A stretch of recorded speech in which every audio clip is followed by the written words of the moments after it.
자, 10월 10일입니다. 지금 전체적으로 우리가 비지도 학습 중에 군집이라고 하는 알고리즘을 보고 있어요. 군집 같은 경우는 이제 대표 알고리즘이 크게 네 가지로 분류가 돼요.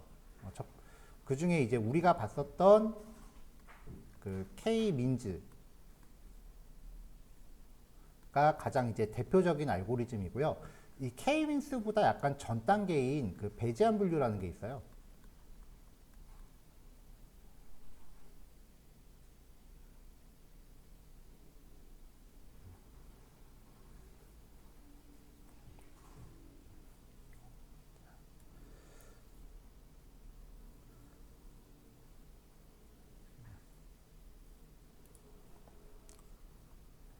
그 다음에 이제 DB 스캔이라고 하는 게 있고요. 여기서 말하는 DB는 데이터베이스는 아닙니다.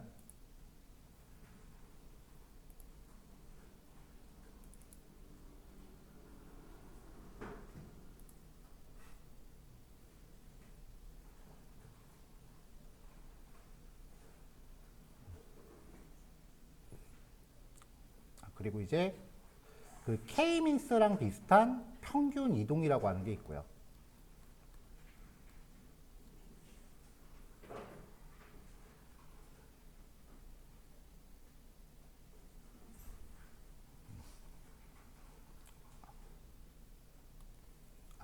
요거 배제하는 제가 용어가 좀 헷갈렸네요. 가우시안인데.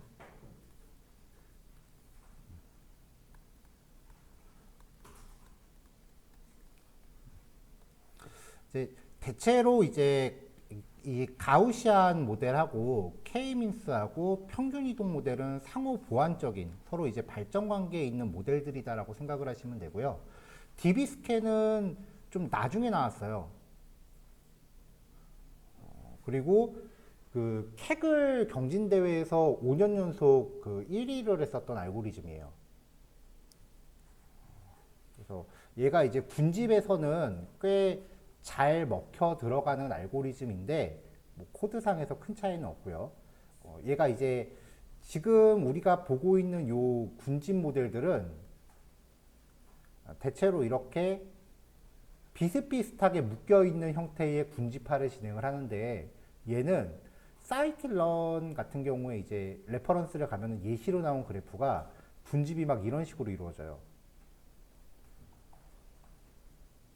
이런 식으로. 그러니까 이렇게 그 원형이 아닌 형태의 데이터 분포에도 잘 작용한다 라고 알려져 있는 알고리즘이에요. 자, 그래서 이제 오늘은 K-민스 관련해서 K-민스랑 그 다음에 KNN 두 가지에서 저번에 연습 문제 나갔었죠. 그 연습 문제 풀이하고 그 다음에 K-민스 예제 하나 더 진행한 다음에 DB 스캔 쪽으로 넘어갈 겁니다.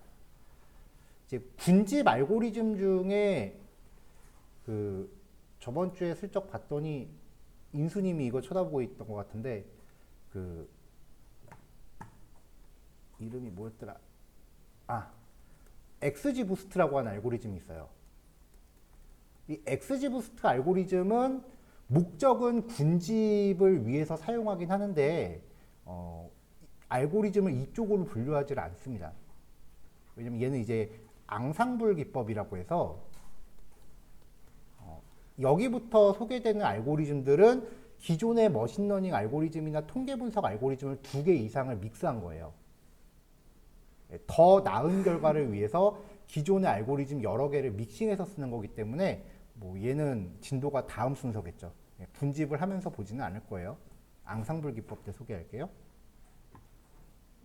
그래서 앙상블부터는 회귀하고 군집하고 같이 나와요. 실제로 이 XGBoost라고 하는 그 함수 API를 보면은 파라미터에 따라서 그 바이너리를 분류할지 소프트맥스로 갈지 아니면은 그 리니어 레그레이션으로 갈지 그 선택하게 돼 있어요. 자, 지금 하고 있는 위치에 대해서 이야기했고요.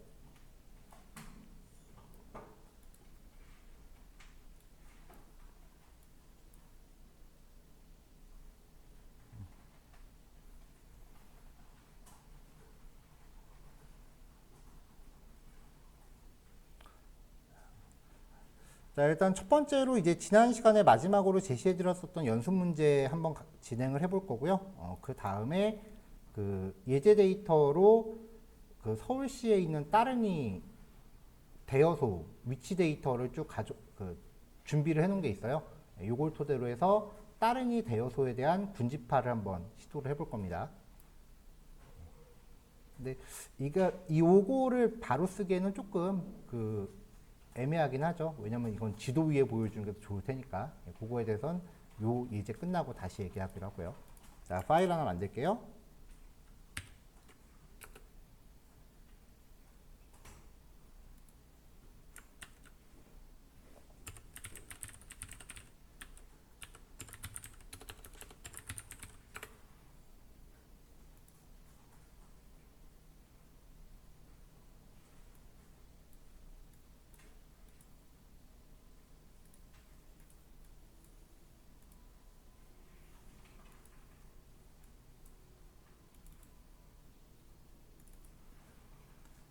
마크다운 블록 하나 추가하고 그 다음에 타이틀. 자, 지금 요 문제에서는 하나의 데이터셋으로 분류도 해보고 군집도 해보세요라는 예제였거든요. 그러니까 이제 패키지 같은 경우는 공통으로 들어가면 되고 데이터셋도 공통으로 가져오시면 돼요. 뭐 굳이 두 번씩 할 필요는 없겠죠.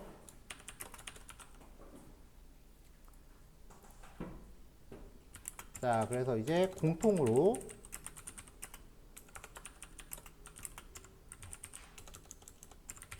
패키지를 참조하겠습니다.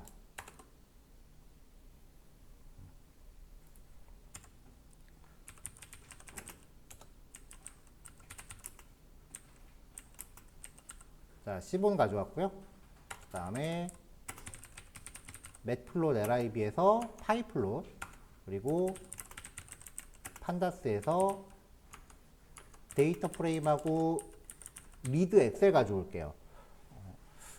아마 문제 자체가 이제 캐글에서 데이터를 내려받으세요 라고 제시가 됐기 때문에 캐글에서 받으셨으면은 이게 데이터가 CSV로 돼 있었을 거예요. 그걸 이제 저는 엑셀로 다시 저장을 해서 예제 풀이 준비하면서 이제 온라인에 띄워놨어요. 뭐 리드 엑셀이나 리드 CSV나 큰 차이 없죠.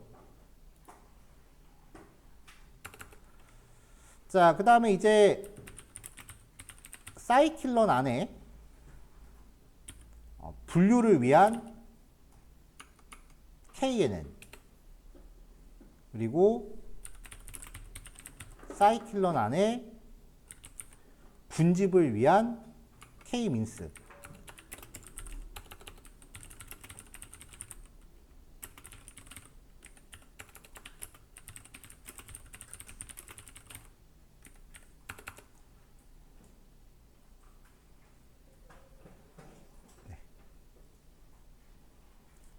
자, 이렇게 들어왔고, 그 분류 같은 거 할 때 여러 가지 평가 지표도 있었고요. 그 다음에 그 분류 같은 거 할 때 이제 K폴드 적용하면은 크로스바 스코어라고 하는 함수도 필요했었죠. 네, 그런 유틸리티들까지 한꺼번에 싹 가져오겠습니다. 사이클론 안에 모델 셀렉션 안에 크로스바 스코어,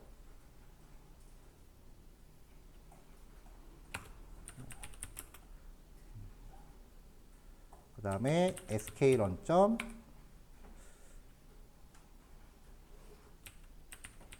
네, 프리프로세싱 안에 스탠다드 스케일러 말고 민 맥스 스케일러로 할게요. 썼던 거니까.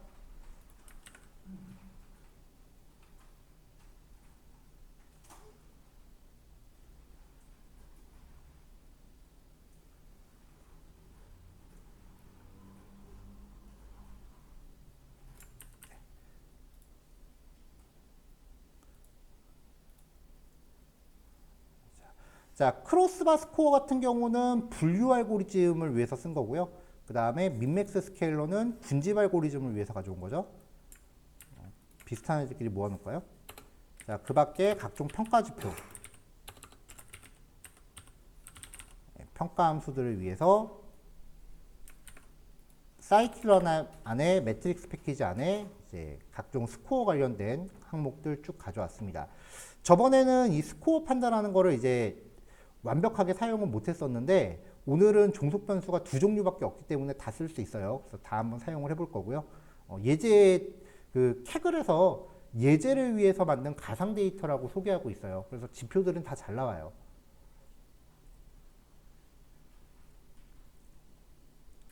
자, 이거 여러분들 임포트 하실 때 지금 여기 앞에 게 같잖아요. 굳이 줄 바꿈 안 하셔도 되고 이거 쉼표로 그냥 다 나열하셔도 되거든요. 쉼표로 다 나열하셔도 되는데 이거 PDF로 바꾸면은 옆으로 스크롤 생기면서 이제 글자 잘릴 때 있잖아요. 그래서 이제 글자 간격 때문에 일부러 라인 바꾸는 거니까 실습하실 때는 그냥 한 줄로 다 내보내셔도 돼요.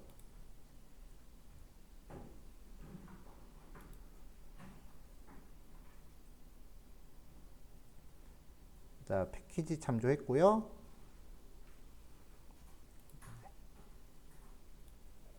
잠깐 기다릴게요.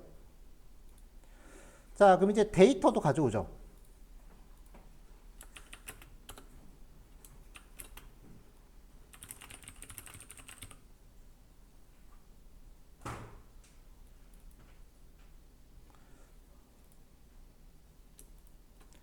자, 데이터는 이제 요 사이트에 있는 거 가져다 쓰세요 라고 이제 소개를 해드렸었는데 이게 그냥 예제 데이터예요. 다운받으시면은 CSV 파일 딱 하나 나와요. 용량도 별로 크지도 않고요.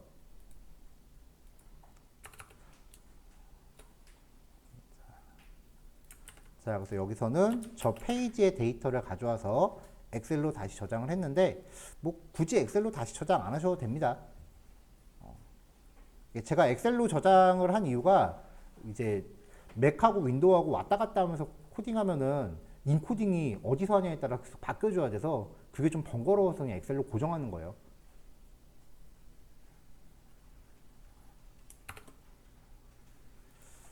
자, 그래서 이제 오리진은 리드 엑셀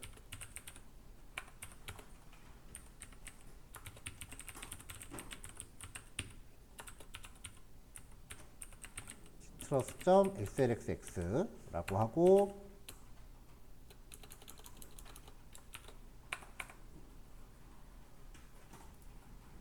그 다음에 origin.head라고 해서 데이터 확인해 볼 텐데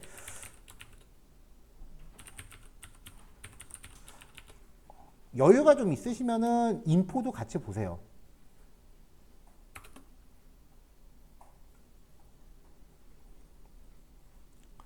자, 그러면 이제 10,000건의 데이터가 있다라고 되어 있고 6개의 컬럼이 나와 있습니다. 자, 그 다음에 이제 네임 쪽을 보면은 오렌지라고 지금 문자열이 돼 있어요. 이거를 숫자로 처리해줘야, 레이블링을 해줘야 될 상황인 거고요. 그 다음에 이따가 군집을 할 때는 웨이트나 레드 혹은 다른 항목들 간에 간격차가 좀 있는 것 같으니까 군집할 때는 표준화를 좀 넣어주는 게 좋겠고요.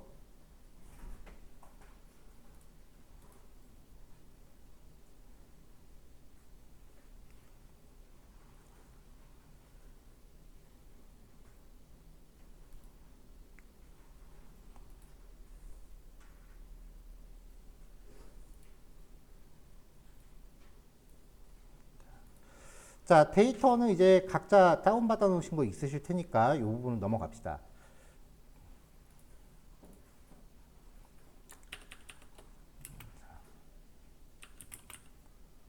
자, 그 다음에 데이터 전처리 과정을 거칠게요.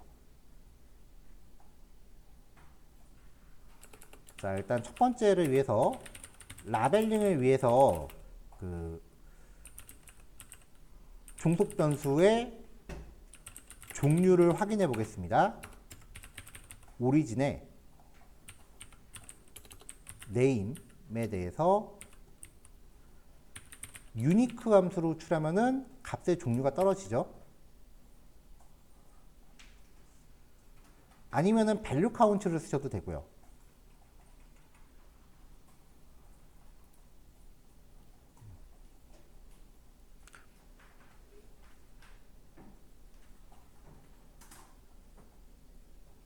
자, 그럼 이제 값의 종류를 확인을 했으니까 이걸 각각 0, 1 해가지고 라벨링을 적용을 하죠.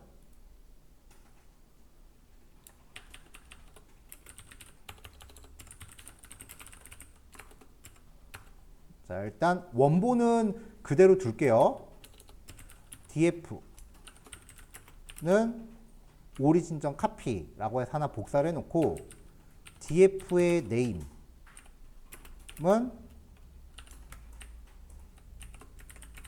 name에 대해서 맵 함수. 자, 얘가 한글로 이렇게 제시를 해주네요. 자, 이렇게 해서 이제 df 헤드라고 출력해 보면은 라벨링이 된 거를 볼 수 있고요.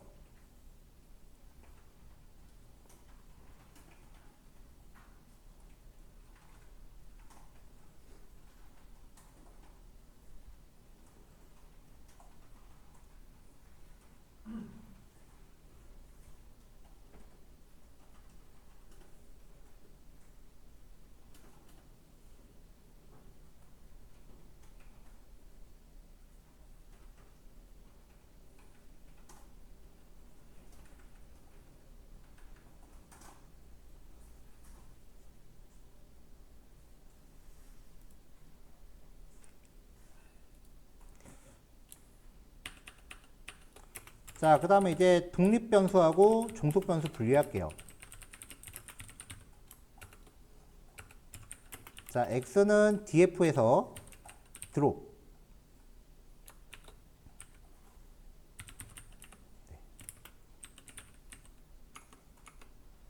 자, x를 이제 분리를 했고, 그 다음에 y는 df의 name. 그래서 x.shape, y.shape라고 해서 확인해 보도록 하겠습니다.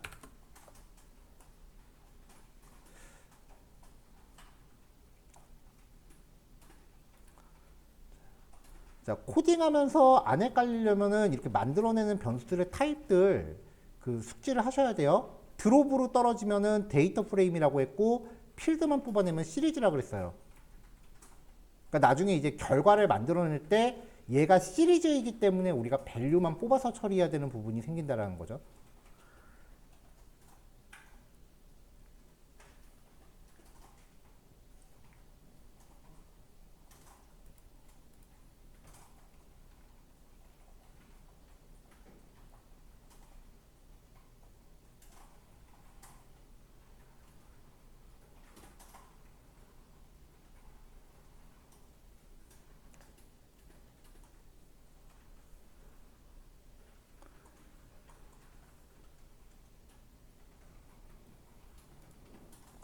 자, 여기까지 해서 이제 데이터 전처리 과정은 1단락을 짓고요. 이제 요 x하고 y를 가지고 분류 혹은 분집을 해보죠. 분류를 적용할 때는 x하고 y 두 개를 다 써야 됩니다. 군집을 적용할 때는 x만 넣고 쓰면 됩니다. 군집은 종속변수 없이 하는 거잖아요.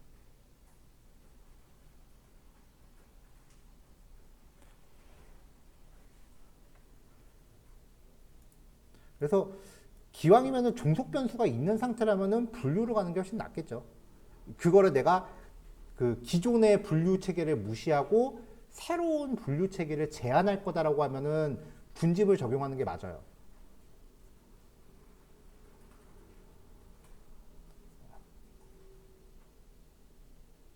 근데 그런 상황이 아니라면은 종속변수 있는 거를 굳이 안 쓸 이유는 없겠죠.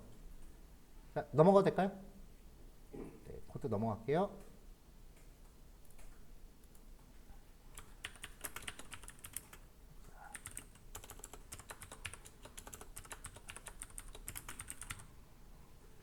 자, KNN 분류를 해보죠. K폴드를 적용을 해서 제대로 하려면은 이제 레인지 값 자체가 이 레코드 수만큼 들어가는 동안 반복을 해야 되는데 실제로 해봤더니 그렇게 하니까 그 스코어가 가장 높게 나오는 케이스가 이게 K 값이 98인가까지 가더라고요. 시간도 만만치 않게 걸리고. 그래서 이게 그렇게까지 많이 할 필요는 그 정확도에 큰 차이는 안 나요. 그래서 반복 횟수는 그냥 10회로 제한을 했습니다. 자, 여기서는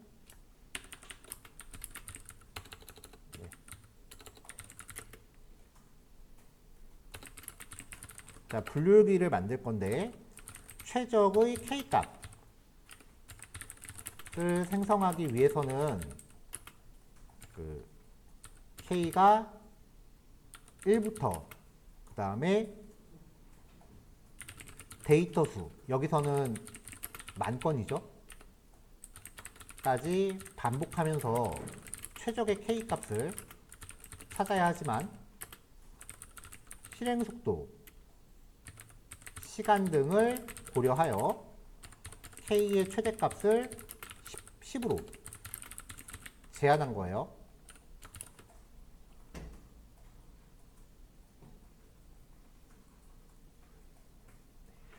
이런 제약 조건을 만약에 내 모델에 넣고자 하신다면 그건 여러분들이 그때그때 상황 봐가면서 정하시면 돼요.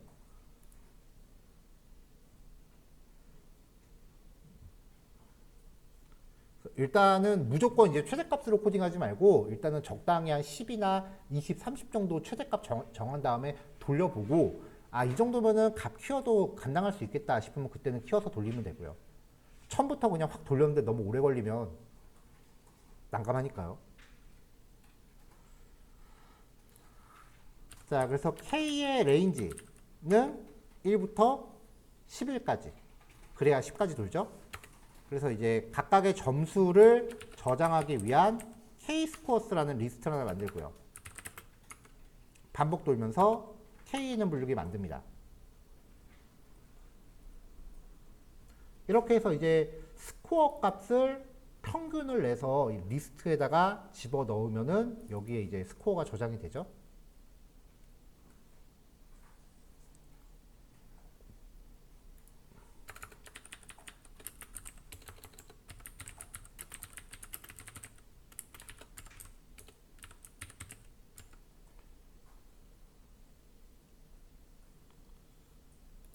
자, 돌려볼게요.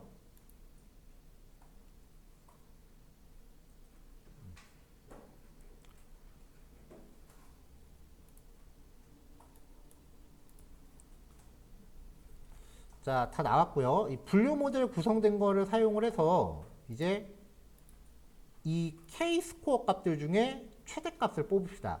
여기서는 뭐 특별히 다른 출력 결과를 지금 안 만들었어요. 왜냐면 이 K-스코어를 출력하면 리스트만 주르륵 나오기 때문에 만약에 출력 결과를 만드시고 싶으시면은 이렇게 하시면 되고요.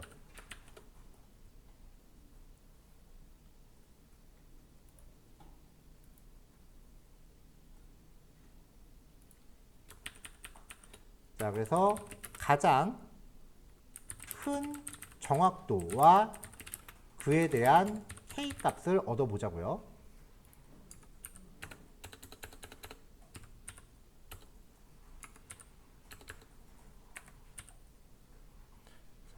최대값 찾는 거니까 반복만 돌려도 되는데 파이썬을 쓰는 동안은 내장 함수가 워낙 잘 되어 있으니까 굳이 그렇게 할 필요 없다 그랬죠. max ACC는 max 함수에 대해서 이 K-스코어 돌리면 최대값이 나오고 이 최대값, 얻어진 최대값 요 값이 가장 처음 등장하는 인덱스를 찾으려면은 맥스 인덱스는 맥스 ACC 인덱스 K-스코어 인덱스요. 그럼 K-스코어라는 리스트에서 이 값이 가장 처음 등장하는 위치에 인덱스를 반환하죠. 근데 이거는 이제 배열의 인덱스니까 우리가 원하는 K 값으로 적용하기 위해서는 플러스 1을 해줘야 된다고 했습니다.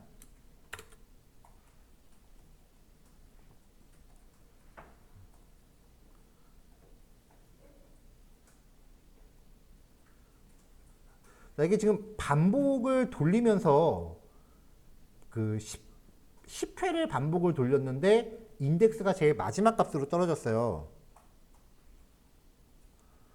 이게 값을 늘리면 늘릴수록 K 값을 계속 따라가요. 근데 끝까지 가는 건 아니고 해보니까 이제 98 정도에서 꺾이긴 하더라고요.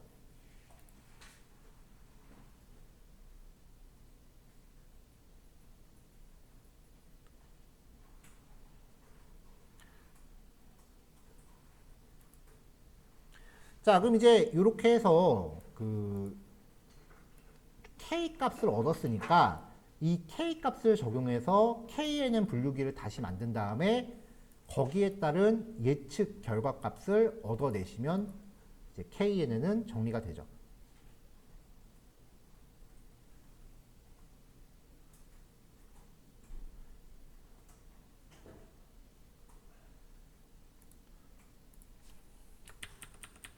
자, 그래서 최적의 K 값을 적용한 KNN 분류기를 만들게요.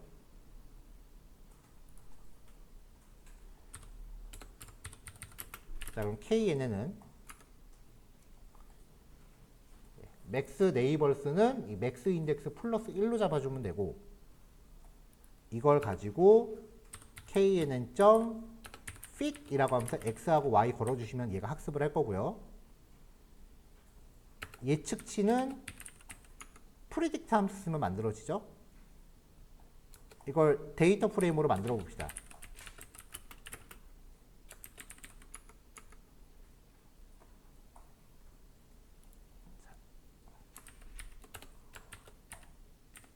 자, 원래 있었던 y 값은 아까 만들었었던 y. 근데 y가 아까 시리즈였으니까 값만 취해야 돼요. 그 다음에 예측치.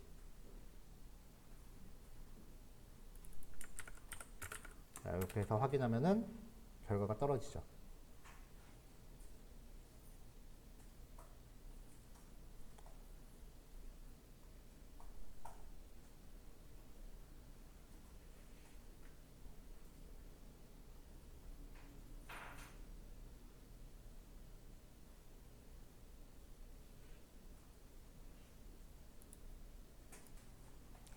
자, 넘어갈게요.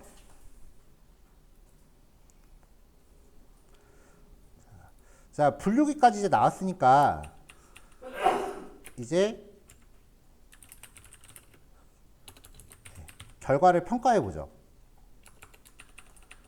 자, 일단은 혼동행렬에 대해서 진행을 해 볼게요. 뭐 혼동행렬 뽑는 방법 두 가지 알려드렸죠. 여기서 이제 바로 시각화로 갑시다. 자, 플롯은 컴퓨전 매트릭스 디스플레이 점 프롬 프리딕션스 예측치를 갖고 하는 거니까요. 자, 여기에 우리가 지금 결과값을 데이터 프레임으로 모아놨잖아요. 그러니까 얘를 쓰면 되겠죠.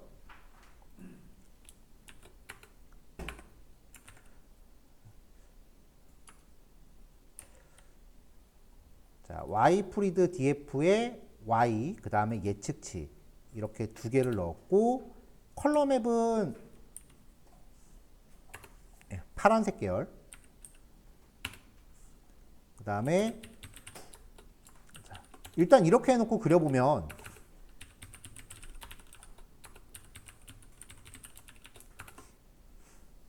이렇게 나와요. 라벨이 그냥 0, 1 이렇게만 나오거든요.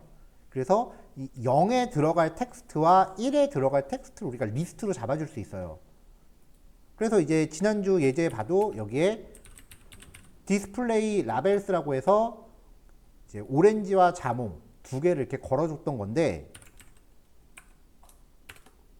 네, 이렇게 이제 걸어줬던 건데, 여기에서 코드를 한번 다시 위에 거를 한번 보면은, 자, 위에 다시 한번 올라가 보면요.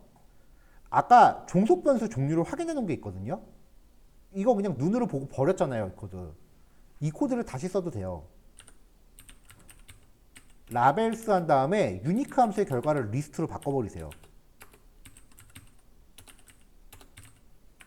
이렇게 하면은 떨어지는 건 리스트고 이거 어차피 이거는 보기만 하면 되는 거니까 요 자체로도 이 코드의 목적은 충족하잖아요. 그러면 얘를 밑에서 다시 쓰면 되겠죠. 여기서 그냥 라벨스라고 걸어주면은 불필요한 타이핑 한번 줄어들겠죠.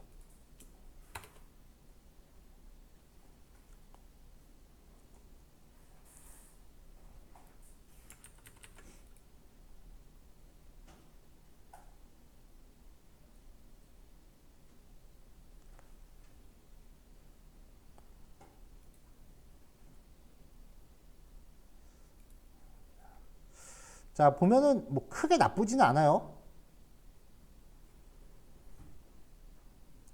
다소 이제 분류 못하는 것들이 적지 않긴 한데 결과치를 보면은 얼추 봐도 90%는 훌쩍 넘어 보여요.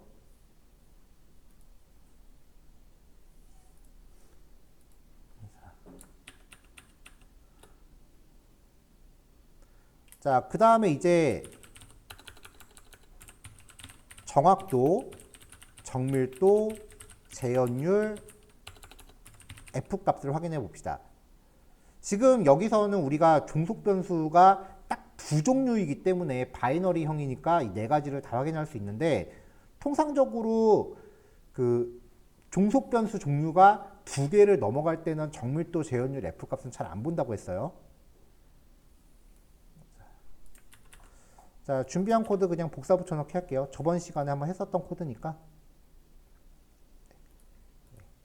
됐고, 저번 시간에 우리가 이 코드를 봤을 때 여기 세 번째 파라미터에 알고리즘이라는 이름의 파라미터가 들어갔어요. 근데 지금 여기 보면은 이 에버리지라는 이름의 파라미터가 들어갔었는데 이 에버리지 값 중에 바이너리, 이진 분류일 때 쓰는 파라미터가 있고요. 기본값이 바이너리예요. 그러니까 지금은 이 마지막 파라미터를 안 줘도 되는 거죠.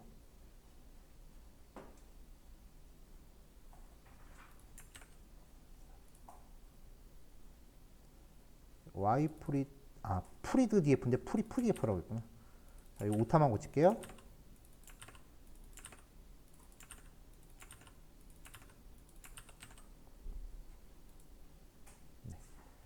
네, 그러면 이제 이렇게 쭉 나옵니다. 수치가 꽤 잘 나오죠.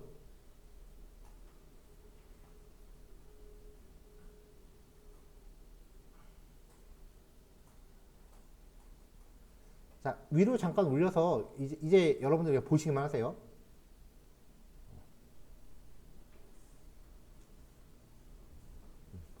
여기 n 네이버스 최적의 k 값을 제가 임의로 93이었나 98이었나 그랬던 것 같은데 93 정도로 줘볼게요.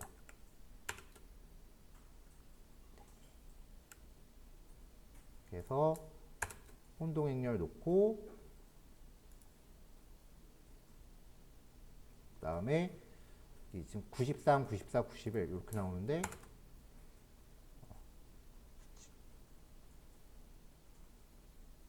수치가 조금 떨어졌네요. K값 98로 다시 한번 해볼까요?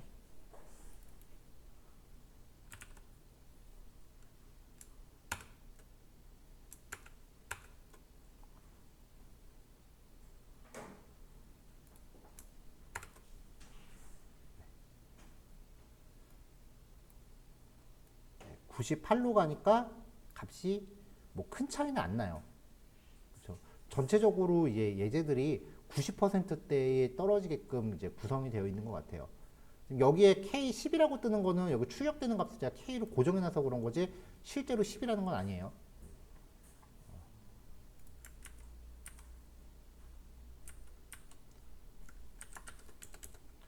그러니까 지금 이걸 보여드린 이유가 이거를 이제 반복문을 이 레인지 범위를 충분히 넓게 돌려서 해서 실제로 최적의 K 값을 찾아서 적용한다 한들 그 평가지표에 큰 차이가 없다는 얘기예요, 지금. 그래서 그냥 임의로 시간 좀 빨리 끝내려고 그냥 10번으로 제한해서 걸었다. 예, 아까 말씀드린 그 얘기 다시 한번 드린 겁니다.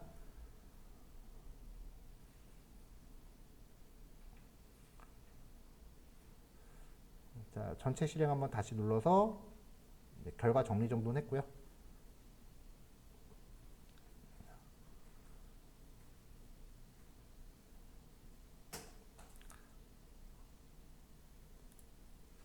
자, 이 데이터를 가지고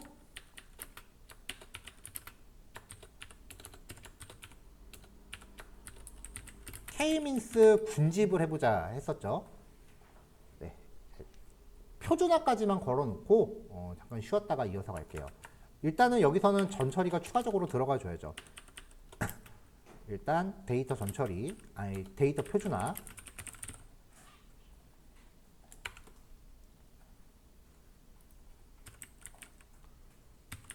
자, 스케일러는 민맥스 스케일러를 만들고요. 스케일러.fit이라고 해서 X 데이터를 학습을 시킨 후에 표준화 결과를 받습니다. 노멀 데이터라고 해서 N 데이터라고 이름 지은 거예요. 자, 스케일러.transform. 자, 이렇게 해서 이거 N 데이터 그냥 출력하면 결과 정신 없으니까 앞으로 표준화할 때는 그냥 결과값 수치만 우리 확인합시다 라고 했었죠.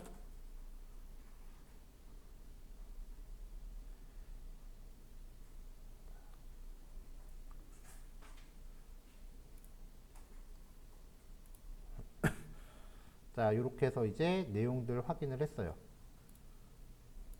근데 여기 보면은 지금 N 데이터의 필드 개수가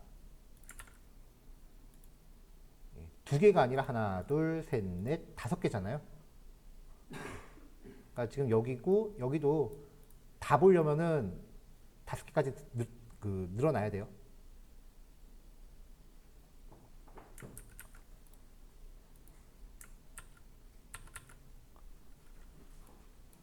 이, 3, 4.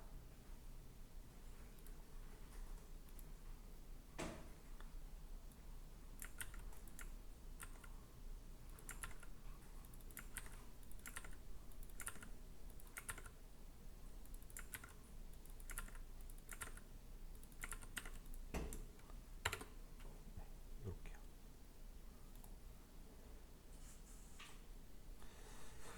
자, 이렇게 해서 이제 표준화까지 해서 준비해 놓은 걸로 하고요. 잠깐 쉬었다가 이제 K-민스 군집 모델 구성해 볼게요. 자, 잠깐 쉬었다 갑시다. 자, 이제 군집 모델을 생성을 할게요. 이제 K-민스는 우리가 받고 이제 KNN을 받고 이제 K-민스를 볼 겁니다. 자, K-민스 같은 경우도 이제 반복을 돌리면서 시각화를 통해서 적정한 위치를 찾는 방법이 하나 있었고, 그 다음에 실루엣 점수라고 하는 점수를 통해서 가장 스코어가 높게 나오는 위치를 찾는 방법이 하나 있었죠. 두 가지를 한번 다 해볼게요.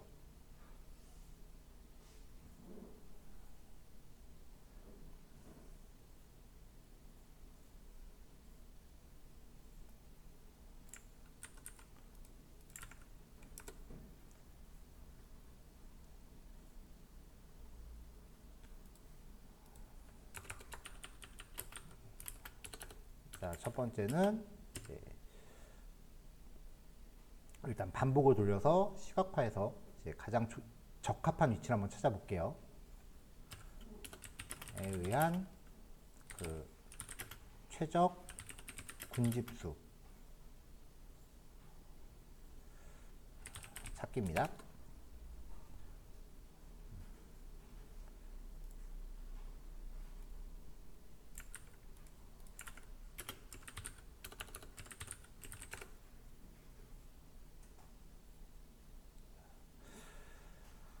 자, 이것도 이제 반복을 뭐 여러 번 돌리는 것도 있겠지만 일단은 아까랑 비슷하게 이제 10번만 이제 반복을 제한을 할게요.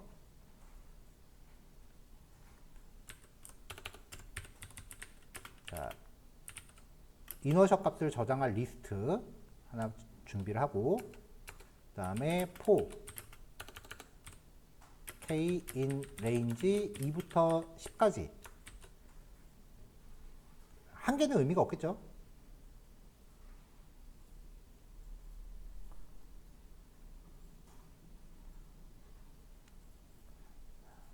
자, 이렇게 해서 반복문 안에서 k-mins를 돌려서 이제 중간중간 나오는 이너셜 값을 미리 준비한 리스트에다가 넣어놨고요. 여기 n이 2개 들어갔네.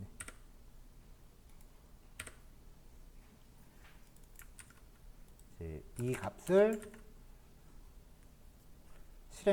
출력을 해서 한번 리스트를 확인해 봅시다.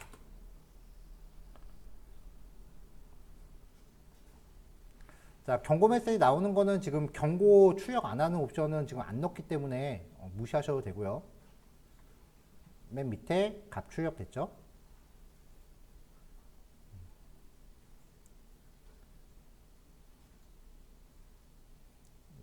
자, 지금 여기 나오는 내용이 우리가 저번에 얘기했던 ninit라는 파라미터가 1.4 이후에 기본값이 변경됐다라는 안내 메시지지 뭐 특별한 문제가 있는 건 아니에요. 자, 이렇게 나온 이 인어 값을 시각화해서 볼게요.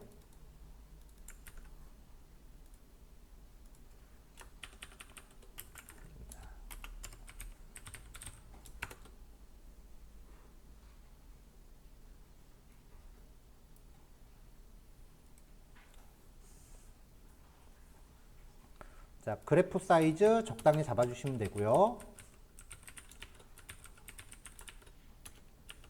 네, 10의 5 정도. 그리고 이 반복이 진행되는 동안을 X축으로 놓고 수집된 리스트를 Y축으로 놓으시면 됩니다. 그래서 sb.lineplot X는 똑같이 잡아주고 Y는 inner. 그 다음에 데이터 포인트 하나씩 그려주고요.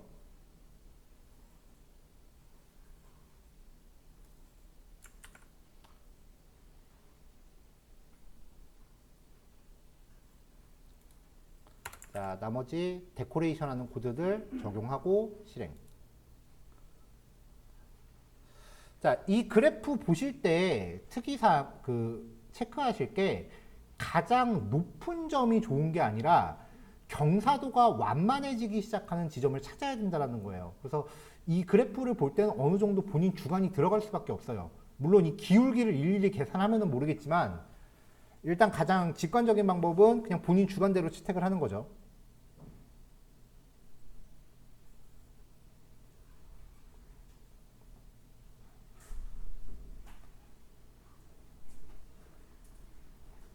자, 그럼 여기서 보면은 제가 봤을 때 경사도가 좀 완만해지기 시작하는 지점은 4 정도로 생각이 돼요. 3으로 볼 수도 있겠는데 저는 일단 4라고 일단 생각을 하고 넘어갈게요.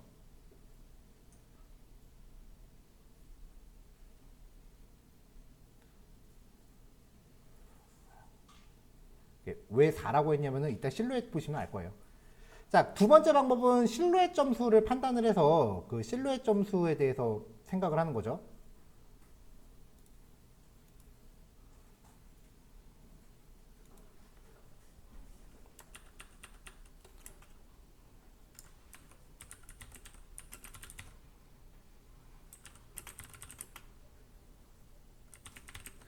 자, 실루엣 점수에 의해서 판단을 해보자.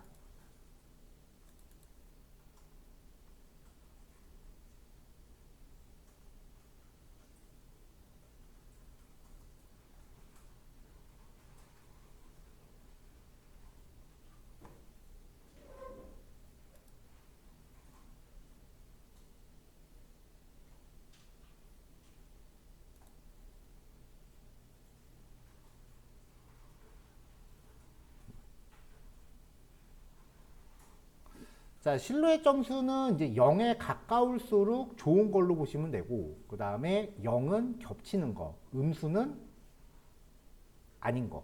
예, 그렇게 판단하면 된다고 했었어요.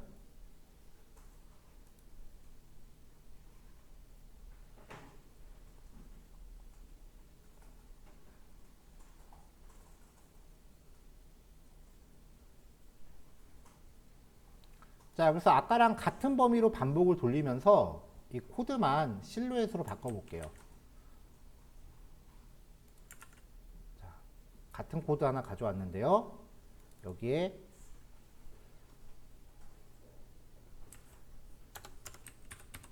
실이라고 리스트를 하나 준비하고요. 실루엣 점수를 얻기 위해서는 예측치를 뽑아야 됩니다. 자, y프리드는 kmin스.predict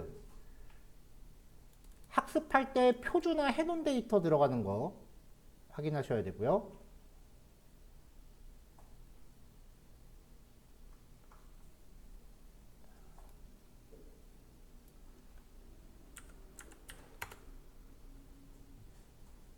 자, 일단은 개별 회차마다 실루엣 점수를 뽑은 다음에 이 점수를 미리 준비한 리스트에 넣어놓겠습니다.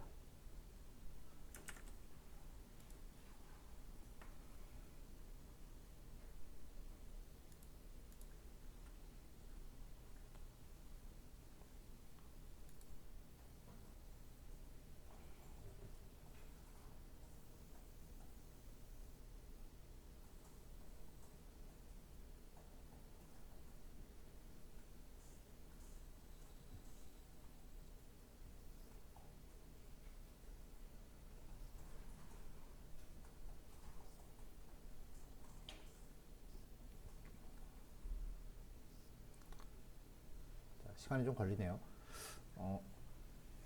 아까랑 똑같은 경고 메시지가 떠요. 예, 버전이 바뀌면서 이제 파라미터의 기본값이 변경됐다라고 하는 건데, 뭐 밑에 보면은 이제 결과는 잘 뜨고요.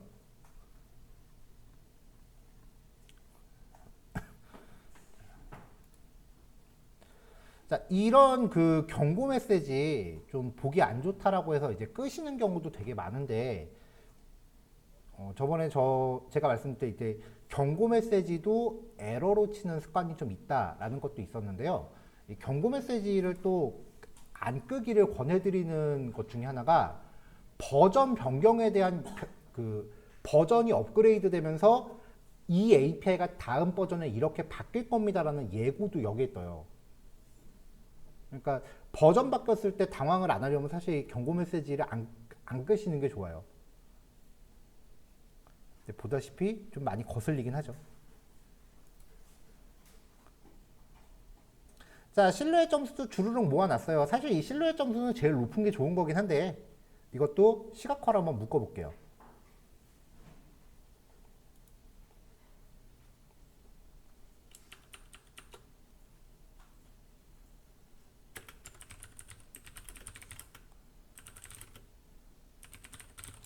자, 얘도 시각화를 합시다. 아까랑 동일한 코드 쓰시면 될 것 같아요. 아까 시각화했었던 코드 가져오셔서 들어가는 데이터만 바꿔주세요.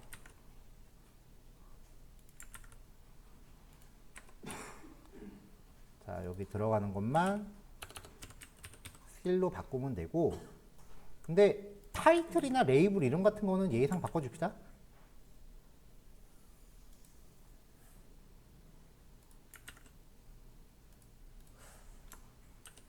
자, 잠깐 기다릴게요. 자, 근데 실루엣 점수 같은 경우는 그냥 높은 게 좋은 거다, 1에 가까울수록 좋은 거다 라고만 알고 있지, 이것만 봐서는 판단 기준이 좀 썩 그렇게 개운하지는 않아요. 자, 실루엣 점수를 판단할 수 있는 시각화 함수를요, 뭐 따로 제공되는 건 없어요. 실루엣 점수를 판단하기 위한 함수가 따로 제공되는 건 없는데, 사이클런 사이트에 들어가 보면은 이 실루엣 점수를 판단하기 위한 코드가 제시가 돼 있어요. 시각화 코드가.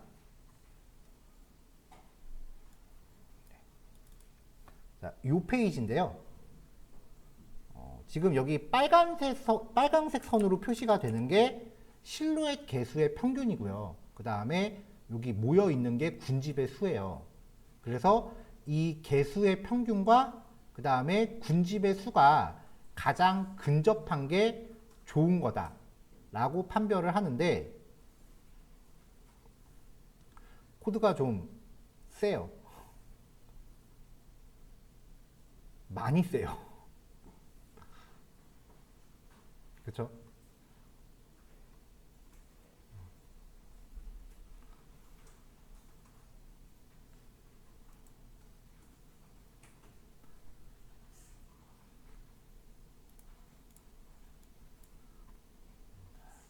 자, 다행히 이제 이 함수는 이제 레퍼런스 사이트에서 공식적으로 제시하는 거다 보니까 뭐 여기저기서 이제 활용하는 그 방법을 많이 소개하는 경우도 있고요. 그리고 요 코드를 재사용하기 위해서 함수화 시켜놓은 코드를 이제 GitHub에서 검색을 하면 많이 나옵니다.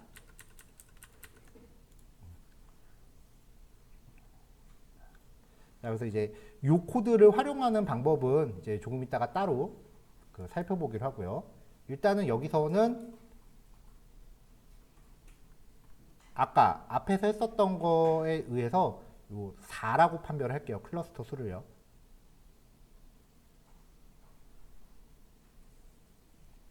근데 요 예제에서 사실 이걸 보고서 그 KNN 같은 경우는 가까운 거를 몇 개를 놓고 그룹을 나눌 거냐요. 그러니까 KNN은 근처에 몇 개냐인데 얘는 내가 그룹을 몇 개로 나눌 거냐거든요.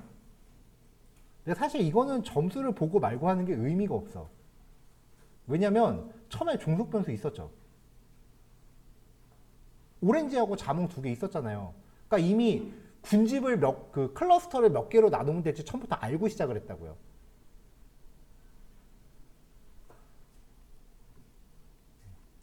그래서 지금 여기서는 이제 4라고 했을 때 4라고 처리하고 그래프 보면은 진짜 약간 시각화해 보면 조금 애매한 애들이 조금 있기는 해요. 근데 애당초 우리는 군집수가 2개다 라는 걸 알고 있기 때문에 뭐 굳이 고민할 이유는 없는 거죠.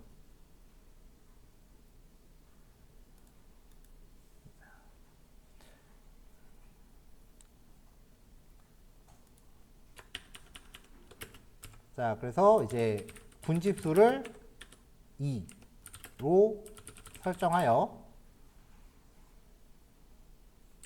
모델 구현 및 시각화까지 갈게요.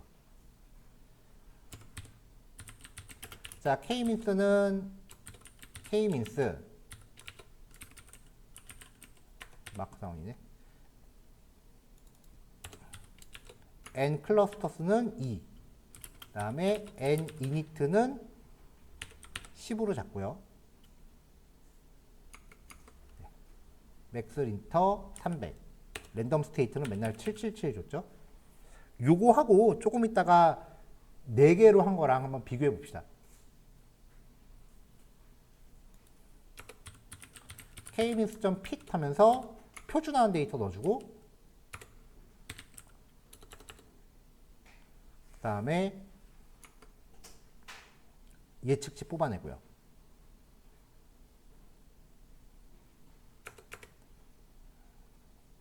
자, 그 다음에 이제 아까 y프리드 df라는 거를 미리 만들어 놨으니까 y프리드 df에 y프리드 kmin스 라고 해서 새로 만들어낸 이 kmin스의 결과도 병합을 시킬게요.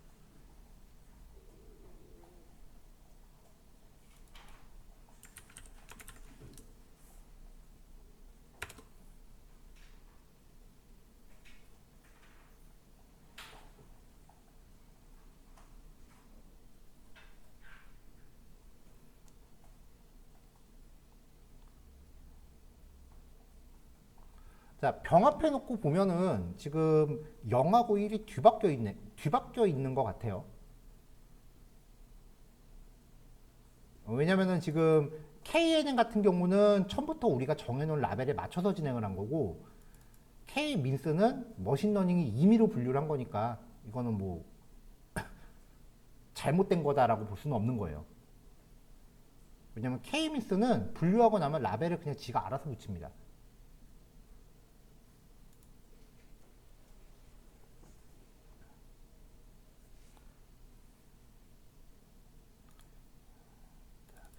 자, 데이터 프레임 출력한 거는 잠깐 확인하자고 놓은 거니까 주석으로 막아놓고 여기에 그래프까지 한꺼번에 갈게요. plt.figure 피그 사이즈는 10의 5 sb. 스캐터 플롯 데이터는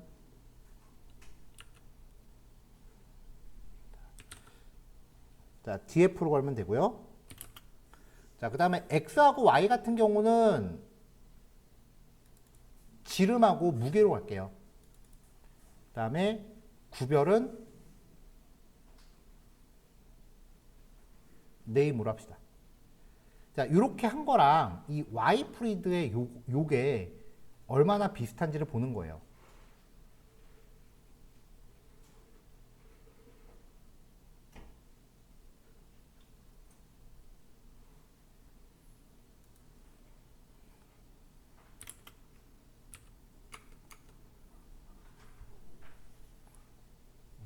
아, 얘를 y 프리드 df에도 넣어주고요. df에도 넣어줍시다.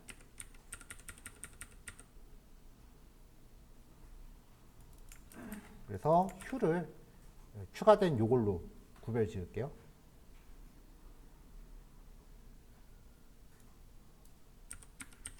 그럼 일단 얘는 지금 당장 필요 없겠다.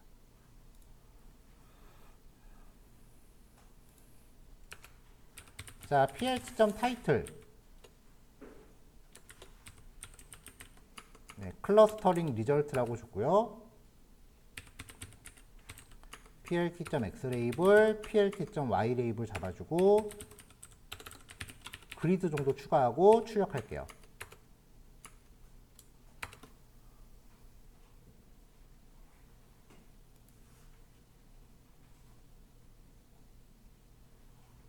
잠깐 기다릴게요. 자, 이렇게 해서 이제 분류된 거를 보면은 전체적으로 요쪽하고 이제 요쪽으로 지금 나눠져 있어요. 지름이 좀 크고 무게가 더 나가는 애들은 대체로 자몽이겠죠. 그리고 지름이 좀 작고 무게가 좀 덜 나가는 애들은 아마 오렌지일 거예요. 그쵸? 오렌지가 더 작죠? 여기 보면 약간의 이상치 데이터가 좀 포함되어 있다라는 거 알 수 있고요.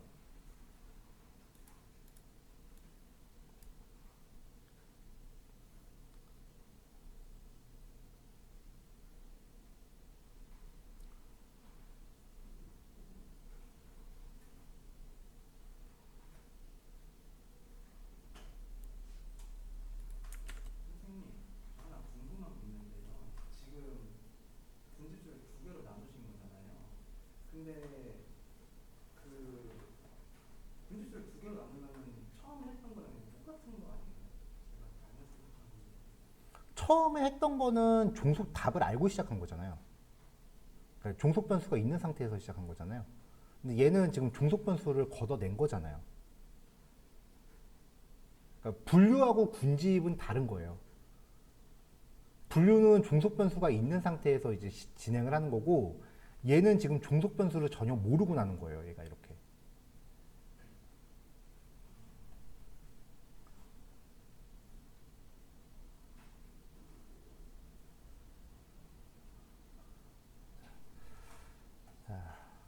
아마 지금 질문이 지금 요 예제 맨 마지막 내용하고 아마 귀결될 것 같은데,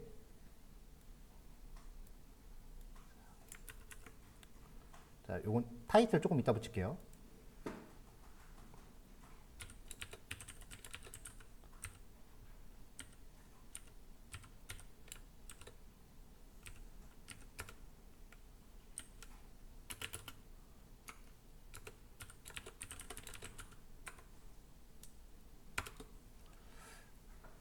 결과값만 모아놨을 때 데이터 프레임이 지금 이렇게 묶였다고요. 그렇죠?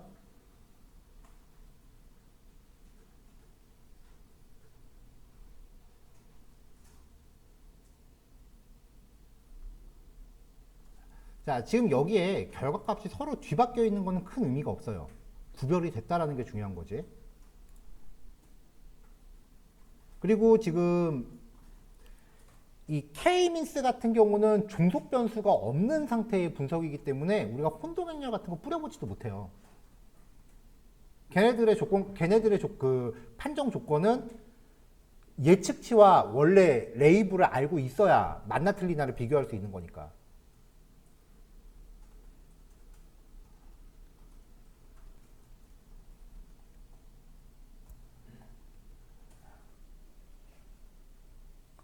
자, 그럼 이제 요걸 놓고요.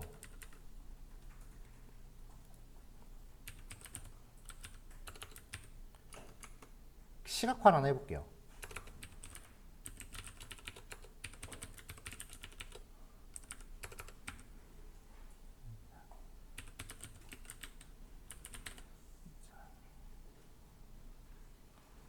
자, 수작업으로 갈 건데요.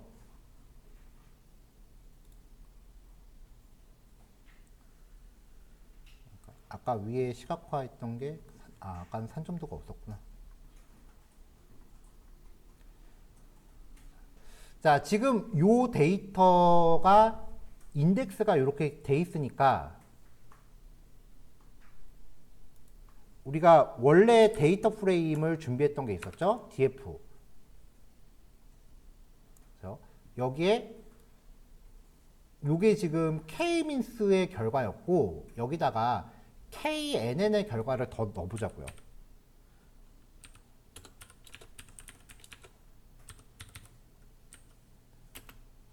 여기에 knn 결과는 아까 위에서 봤었던 이 y프리드 df의 요거였죠.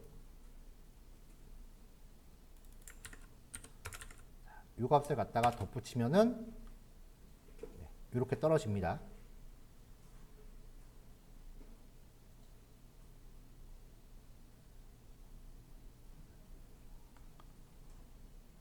자, 그럼 이제 지름하고 무게, 왜냐면 요거 세 개는 색상값이니까 그래프에 넣기가 좀 애매했어요.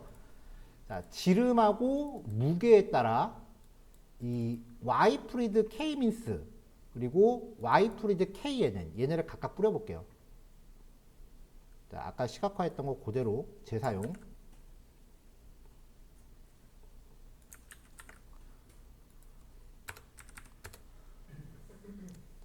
자, 팔레트는 그냥 자동으로 먹으라고 하겠습니다.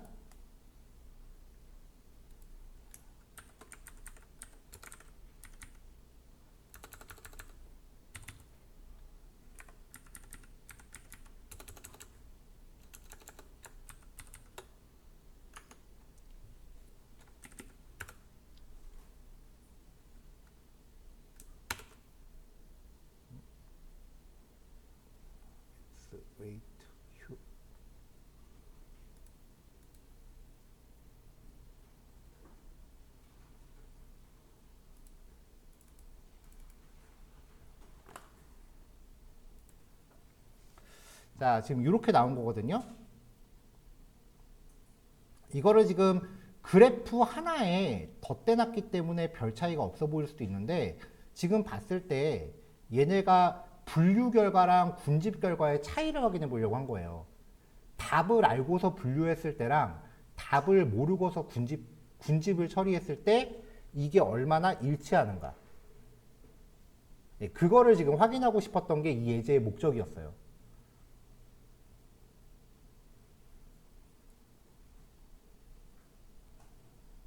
별로 차이 없어 보이죠? 따로 보고 싶으면은 서브플롯 같은 걸로 두 개를 다시 따로 그려봐도 되겠죠. 그거는 이제 여러분들 각자한테 맡겨볼게요. 요거랑 요거를 각각 서브플롯으로 만드는 거 정도는 각자 하실 수 있겠죠.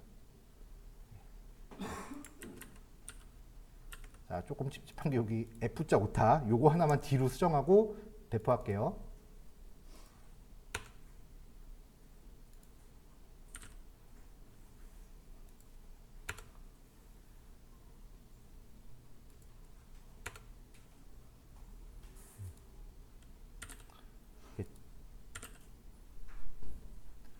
D가 F 바로 옆에 있다 보니까 제가 이 오타가 좀 습관화가 됐나 봐요.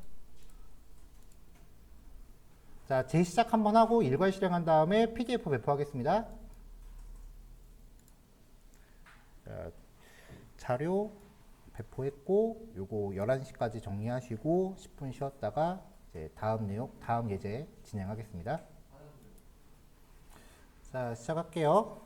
시간이 지금 한 40여 분 정도 있네요. 요번에는 이제 군집 관련돼서 예제를 하나 더 준비를 했는데요. 이거는 이게 제가 가상의 시나리오를 준비를 했어요. 시나리오, 실제로 이제 몇 년 전에 진행된 연구에서 일단 일부분만 그냥 수험 예제에 맞게 각색을 한 거고요.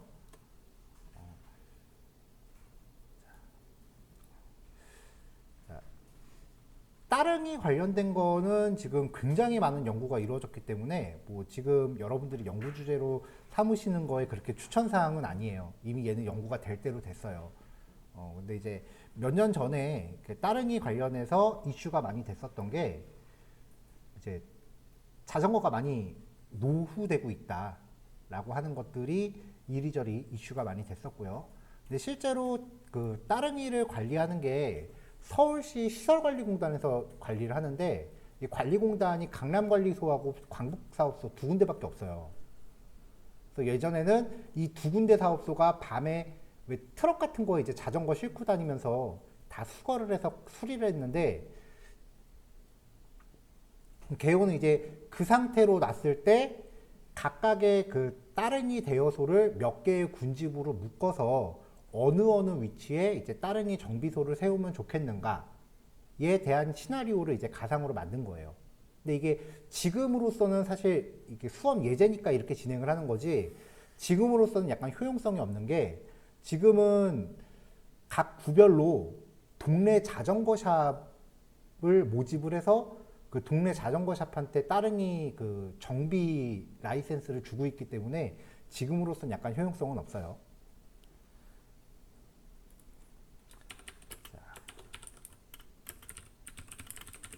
자, 패키지를 가져오도록 합시다. 네, 일단 경고 메시지는 요 예제는 끄기로 하죠. 자, 경고 메시지 끄는 코드 준비했고요. 그 다음에 시각화를 해야 되니까 import cbon as sb 그 다음에 from 파이플로 가져오고 판다스의 데이터 프레임하고 리드 엑셀. 자, 클러스터링 할 거니까 사이클론 안에 클러스터의 k-means 그 다음에 표준화. 요예제는 표준화가 꼭 들어가야 돼요. 왜냐면은 군집화 하려는 대상 자체가 실제 이제 지표면에 존재하는 위치잖아요. 그러니까 입력 데이터가 위도하고 경도라고요.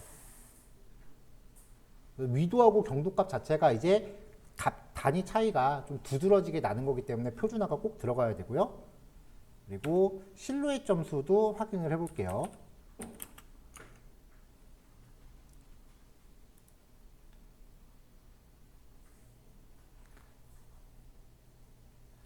자, 그 다음에 이제 데이터 준비하도록 합시다.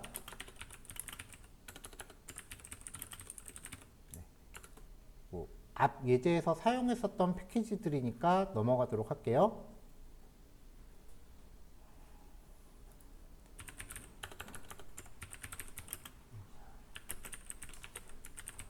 자, 데이터는 그 서울시 공공데이터 포털에서 따릉이 그 대여소 위치에 대한 그 CSV 파일을 내려받았었는데 그 전체 대여소 중에 한 15% 정도가 위경도 값이 없고 주소만 있더라고요.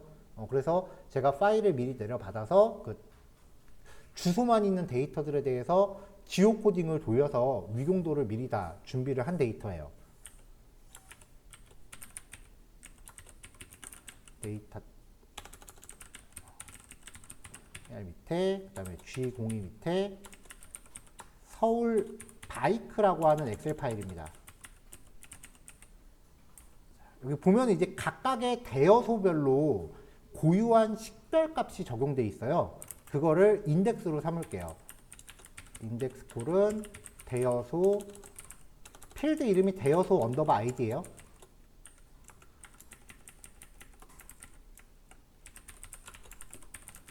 자, 필드 정보 확인해보고 그 다음에 상위 5건만 출력해 보도록 하겠습니다. 자, 위도, 경도, 주소 이렇게 필드가 되어 있고요. 전처리는 미리 끝내는 데이터예요.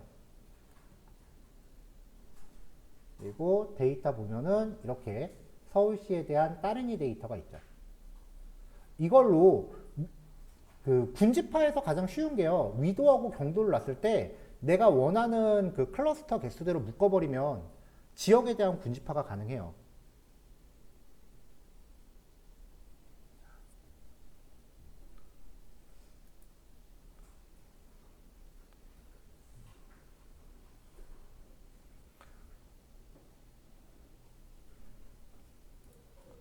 자, 그러면 데이터 전처리를 좀 해볼까요?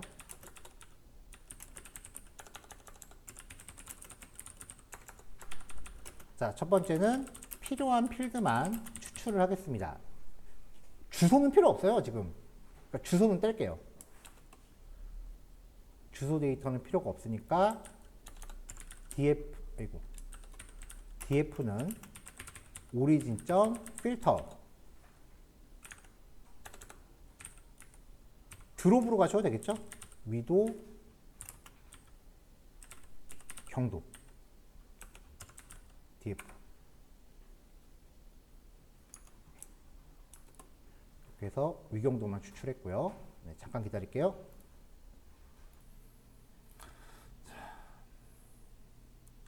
자, 그 다음에 이제 데이터 전처리 합시다.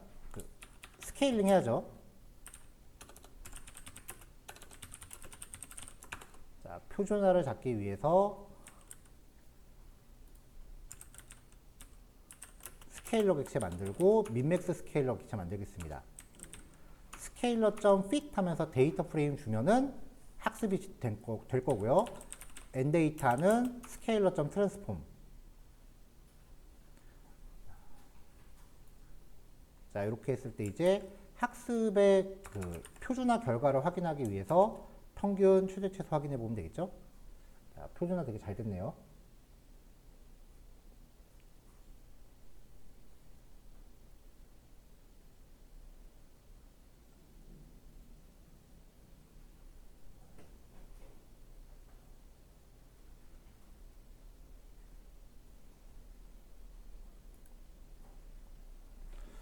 자, 비슷한 과정을 여러 번 봤으니까 좀 후다닥 갑시다.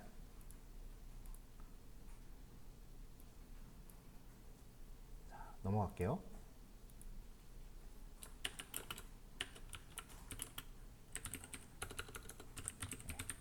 예, 군집화를 해보죠.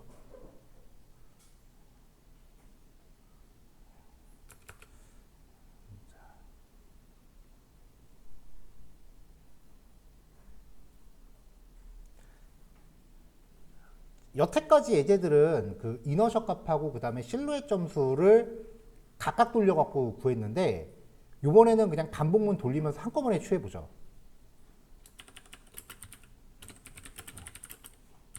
네, 군집 모델을 구현할게요.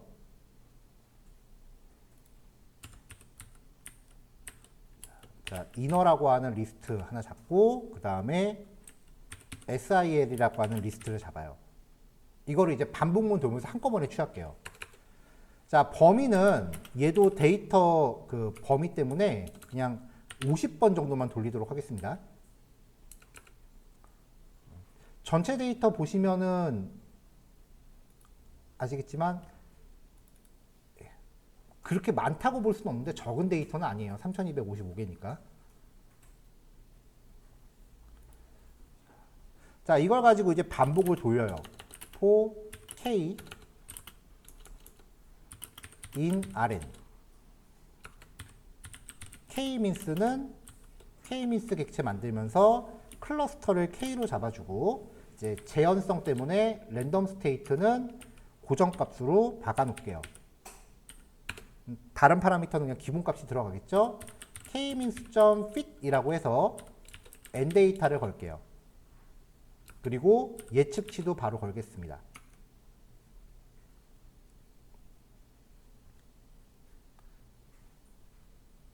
자, 그럼 이제 이 예측치하고 그 다음에 원 데이터를 사용해서 우리가 실루엣 점수를 얻을 수 있죠.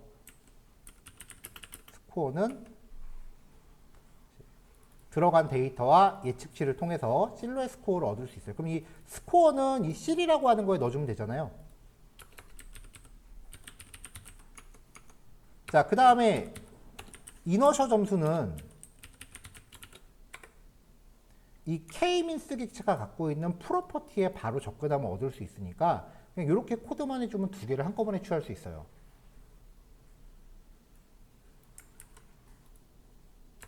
자, 결과는 그냥 리스트 길이만 확인해 봅시다.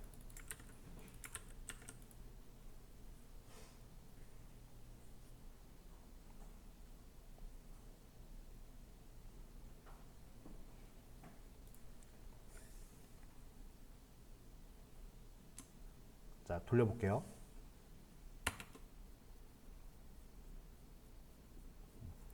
많이 오래 걸리진 않는데 그렇다고 해서 바로 나오진 않아요.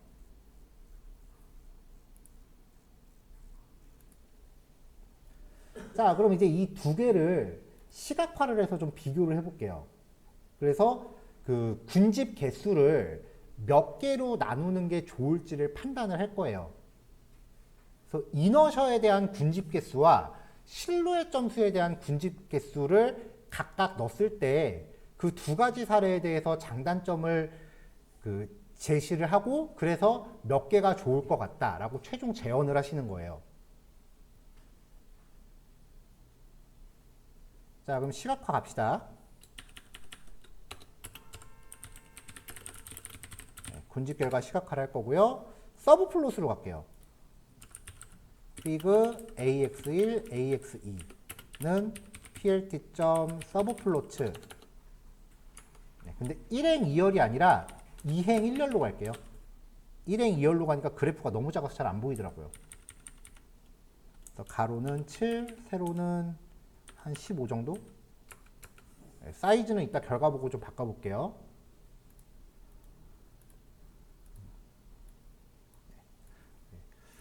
준비한 예제에서 이렇게 가로로 했는데 이게 주피터 안에서 보니까 잘 안 보이더라고요. 그래서 지금 세로로 바꾼 거고요.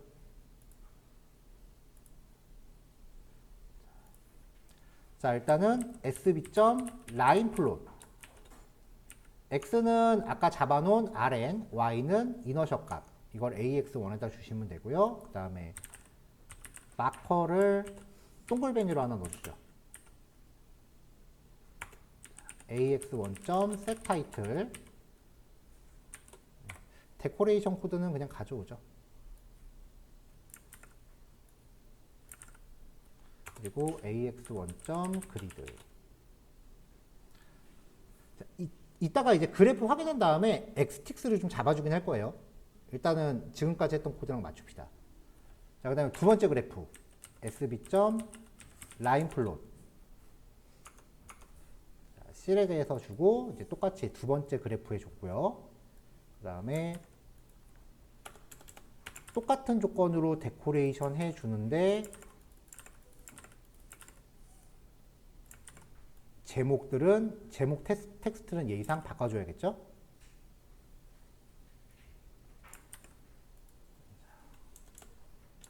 자, 이렇게 하고 쇼.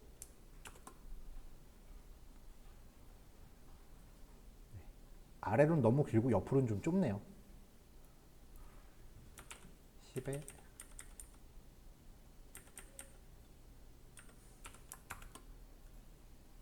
이 정도로 10에 10으로 가면 될 것 같아요. 자, 지금 보면은 여기서 이제 가장 최적화된 위치를 찾고 싶어요. 가령 예를 들면은 실루엣 점수 같은 경우는 이제 군집이 지금 너무 작은 거가 문제가 되니까 지금 요 예제상에서의 제가 잡은 시나리오가 따릉이를 관리하는 정비소가 강남사업부랑 강북사업부 두 개밖에 없기 때문에 관리가 제대로 이루어지지 않고 있다. 그러니까 얘네들을 몇 개 단위로 묶어서 관리할 수 있는 위치를 더 만들어야 된다라는 걸 재현하는 게 목적이에요. 그러니까 어차피 작은 거는 의미가 없다고요. 그러면 가장 근접한 게 얘 같은데 얘가 값이 얼마인지 모르잖아요. 지금 이거 봐선. 그래서 그래프에 x틱스를 걸 거예요.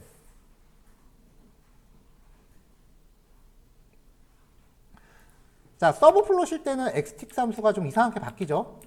set 일반 PLT로 할 때는 plt.xtix라고 한 다음에 여기에다가 x축의 좌표와 그 다음에 레이블을 걸어주는 건데 서브 플롯으로 갈 때는 요 API가 쪼개져요.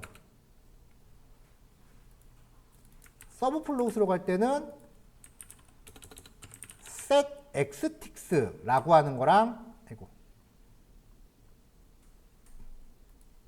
그 다음에 레이블이 set xticks labels라고 하는 함수로 바뀌어요. 자, 여기다가 x좌표 RN하고 RN을 그냥 그대로 걸어주자고요. 두 번째 것도 똑같이 해주면 되겠죠?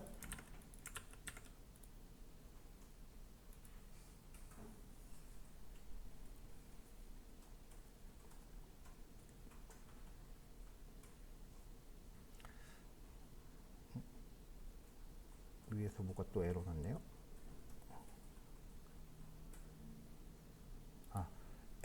xtick labels 오타 났네요.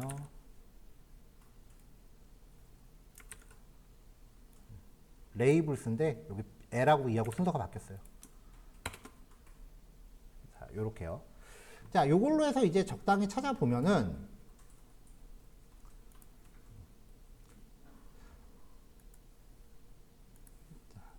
일단은 시나리오 자체가 강남하고 강북밖에 없어서 문제였는데 거기에 하나 늘린다고 관리가 얼마나 잘 되겠어요. 그러니까 요거는 이제 현실적으로 좀 무리라고 보고 이제 여기가 가장 분집이 잘 된 거겠죠. 나머지들 중에는. 자, 여기 X좌표가 보면 17개예요.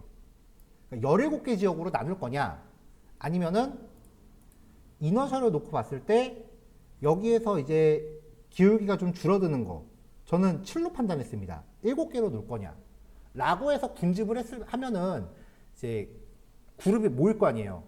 그럼 이제 현실적으로 어떤 게 이제 관리 범위가 더 유용하냐, 현실적으로 관리가 가능하고 관리소를 운영하는데 예산은 어떻게 들어가고 이런 것들을 덧붙여서 최종 재현을 하는 거예요.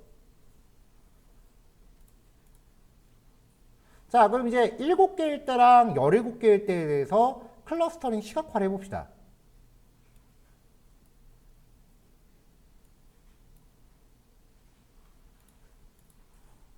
자, 오전 시간이 얼마 안 남아서 조금 급하게 할게요.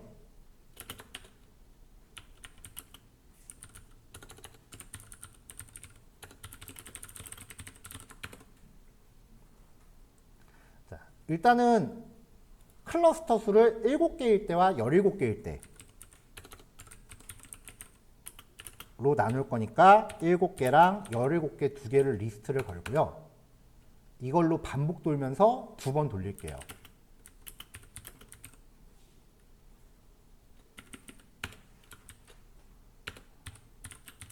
자, K민스는 K민스 클러스터 수는 C로 잡아주면은 2번 돌겠죠? 자, K민스.fit 표준화 아까 해놨으니까 그냥 쓰면 되고 라벨스는 K민스.predict라고 해서 데이터 주고요. 여기 또 오타 났네요.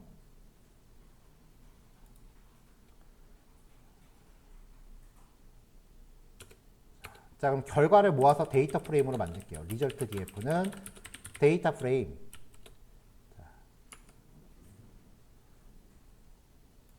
n 데이터 걸어주고 그 다음에 여기에다가 원본 데이터의 컬럼 그대로 연결해주면은 뭐 위도공도 따로 안 써줘도 되겠죠? 그리고 이 데이터 프레임에 클러스터라고 해서 조금 전에 라벨을 다시 걸어주면은 분석 한번 할 때마다 그 군집 결과가 다시 라벨링이 될 거 아니에요. 이걸 가지고 그래프를 그려보자고요.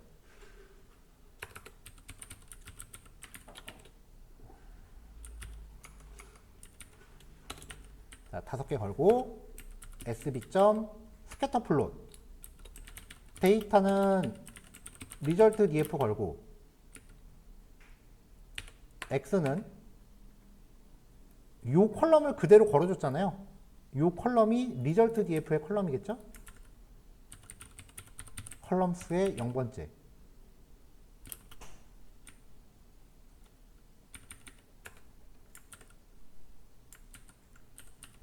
그 다음에 y는 1번째, 그리고 hu는 클러스터로.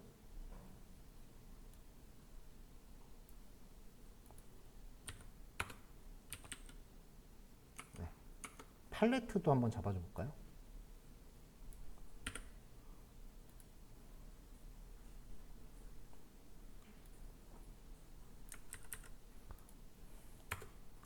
자, 그 다음에 이제 나머지 꾸며주는 문자열을 넣어줬습니다.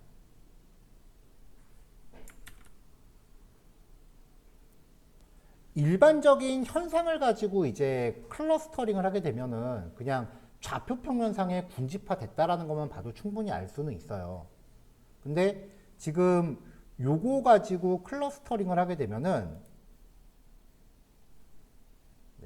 시각화 결과가 이렇게 나와요.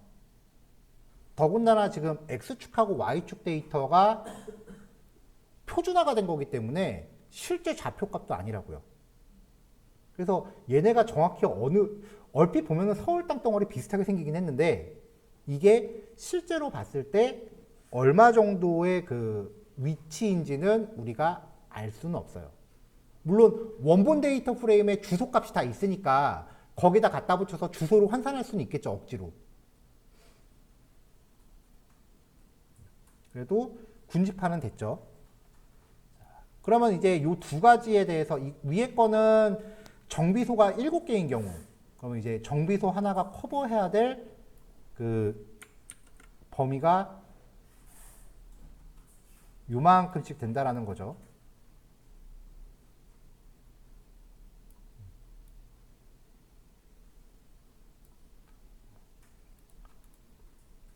그리고 밑에 거는 정비소 개수가 17개일 때, 그러면 이제 한 군데당 커버할 수 있는 범위가 이렇게 되겠죠.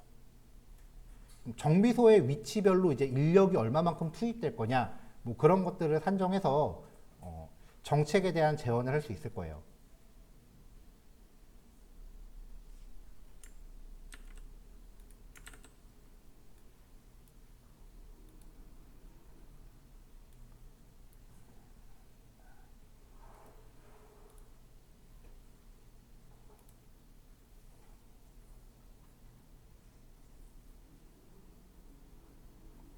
자, 이제 코드 자체는 좀 익숙할 거라고 생각이 돼서요. 이제 군집화, 그 K-민스 마지막 이야기로요. 요 예제를 약간 다른 측면으로 접근하겠습니다. 자, 일단 우리가 그 파이썬 코드를 통해서 클러스터링 개수가 이제 7개일 때와 17개일 때 두 가지를 이제 비교해 보자 라는 것까지는 지금 온 거예요. 이제 그걸 그 상태로 놓고요.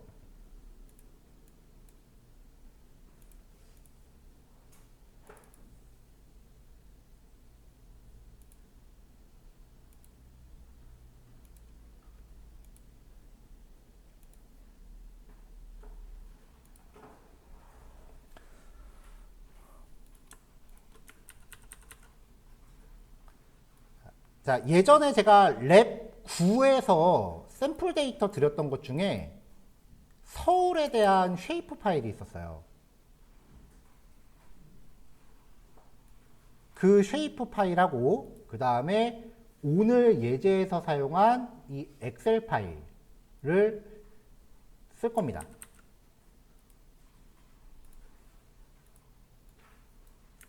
자, 이거 뭐 몇 분 안 걸려요?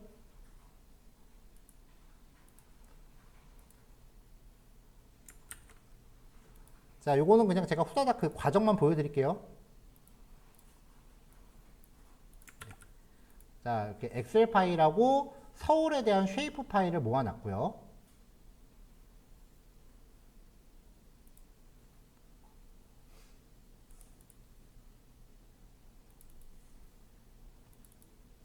데이터를 찾아가겠습니다. 자, 일단 서울 쉐이프 파일을 뿌렸어요. 그 다음에 여기에 위도와 경도가 뿌려져 있는 엑셀 데이터,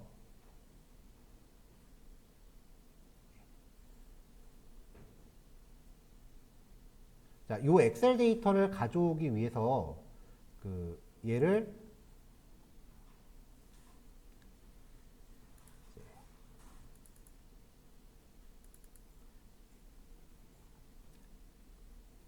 데이터를 이제 추가를 할게요.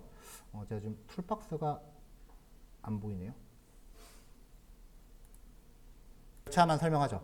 이 전에 엑셀 데이터를 이 엑셀 데이터 안에 보면은 그 좌표 값이 있잖아요. 그 좌표 값을 여기 포인트로 찍는 거에 대해서 했었어요. 여기 지금 보시면은 지금 툴바가 전에 설치를 했는데 툴바가 날아가서 이따 열고 다시 보여드릴게요. 그 다음에 이 공간 처리 툴박스에서 K-mins라고 검색하시면 K-mins 클러스터링이라는 메뉴가 떠요.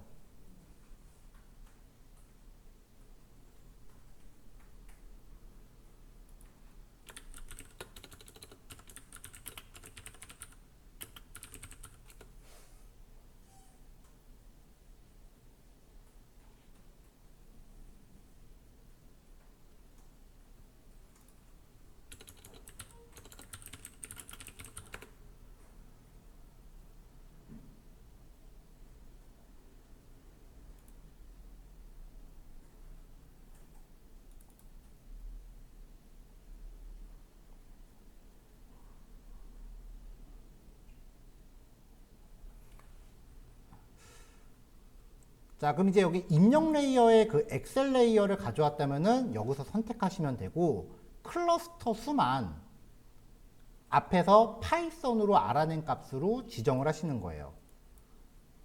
해볼게요. 레이어에 지금 툴바가 지금 닫혀 있어서 툴바에서 바로 들어갈게요.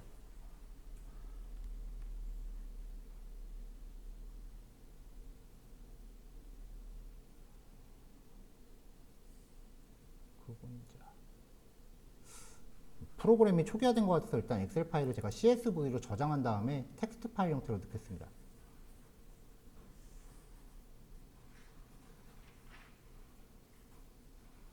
자, 이렇게 생긴 파일이고 이것만 그냥 CSV로 다시 저장할게요.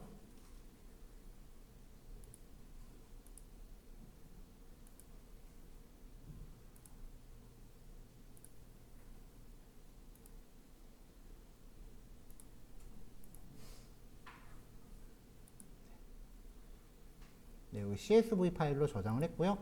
레이어 메뉴 밑에 레이어 추가에 구분자로 분리된 텍스트 레이어 추가. 이게 그냥 QGIS에서 지원하는 CSV 추가였고요. 엑셀은 플러그인을 깔았었어야 돼요. 자, 여기서 좀 전에 그 CSV 파일 지정하겠습니다.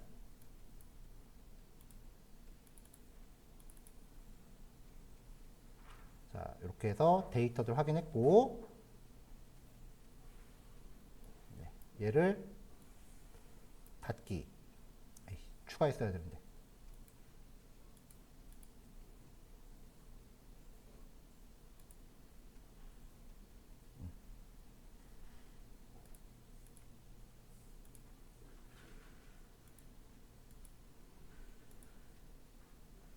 자, 그 다음에 이제 포인트를 찍어야 되니까 포인트 좌표에서 X 필드, 경도, Y 필드, 위도.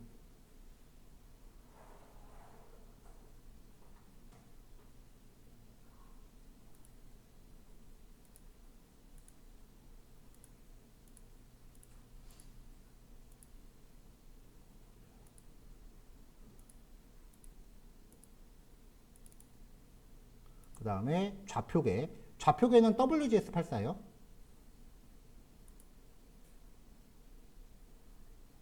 지금 추가가 됐고요. X가 경도고 Z는 필요 없고, 네. X가 경도, Y가 위도, 그 다음에 좌표계 WGS84 잡고 추가. 그러면 서울시 지도 위에 따릉이 대여소 위치가 이렇게 표시가 됩니다. 이 상태에서 K-min스 클러스터링 걸어서 레이어는 좀 전에 CSV로 잡아주고 클러스터 수는 17개로 할게요. 저장 따로 안 하겠습니다. 잠깐 하고 말 거니까요. 그냥 임시 레이어로 만들게요. 보관하고자 하실 땐 당연히 저장해야겠죠? 그러면은 클러스터링이 됐는데 색깔이 다 똑같아요. 여기서 클러스터링 결과로 된 레이어가 생기거든요. 이 녀석의 속성 테이블을 열어보면은 클러스터링이 완료된 클러스터 아이디 값이 다 부여가 됩니다. 서울바이크는 이제 숨겨놨고요. 이 클러스터의 속성으로 들어가서 속성으로 들어가서 심볼을 분류값 사용. 값은 클러스터 아이디. 그리고 분류 버튼 누르면은 클러스터 아이디별로 쭈르륵 하고 색상이 나눠져요. 색상표를 적용하셔도 되고 랜덤 컬러 넣으셔도 됩니다. 근데 뭐 이거는 색깔에 대한 단계를 보여주는 건 아니니까 랜덤 컬러 넣으셔도 될 거예요. 적용. 자, 이제 서울 지도만 색깔을 빨강색은 좀 그렇죠. 바꿀게요. 자, 이게 서울시의 따릉이 대여소를 17개 지점으로 나눈 결과입니다.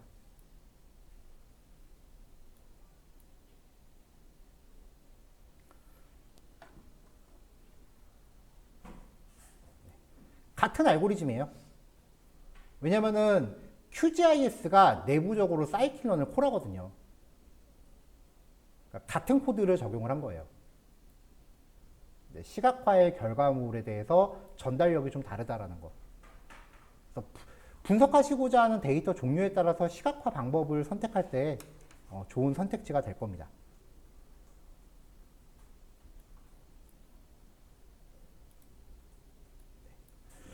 네, 오전 시간이 얼마 안 남아서 뭐 요거는 그 따라오실 시간은 제가 따로 할애를 안 하고 그냥 제가 쭉 진행을 했으니까 관련 부분 이제 관심 있으신 경우에는 그 영상 한번 다시 확인해 보시면 될 것 같고요. 마지막으로 추가 설명만 하나 더 해드리면은 우리 전에 단계 구분이라고 하는 거 했었어요. 색깔로 나눌 때. 이 단계 구분에서 내추럴 브레이크라고 하는 걸 나눴는데 요거 자체가 차원이 1차원인 KNN이에요. 내부 알고리즘이. 이 내추럴 브레이크, 이 단계 구분도 자체가 차원이 1차원인 KNN이고요. 만약에 KNN도 해보고 싶다라고 하시면은 여기 그 플러그인을 설치하시면 KNN에 관련된 알고리즘도 설치가 가능해요. 근데 도구 특성상 종속 변수가 있는 것보다는 없는 상태에서 군집화 시키는 게 훨씬 쓸모는 많겠죠.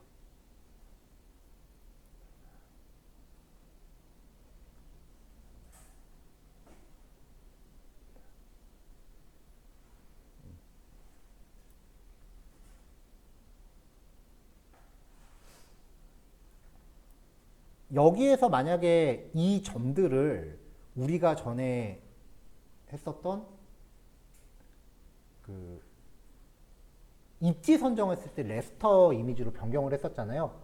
그 과정을 접목하는 대신에 그때는 점수가 높은 거를 위주로 골랐는데 이거를 레스터 이미지로 바꿔서 점수가 낮은 지역을 선정한다면 여러 가지 지표를 덧대서 점수가 낮은 지역을 선정한다면 이제 따릉이 관련된 낙후 지역을 골라낼 수도 있어요.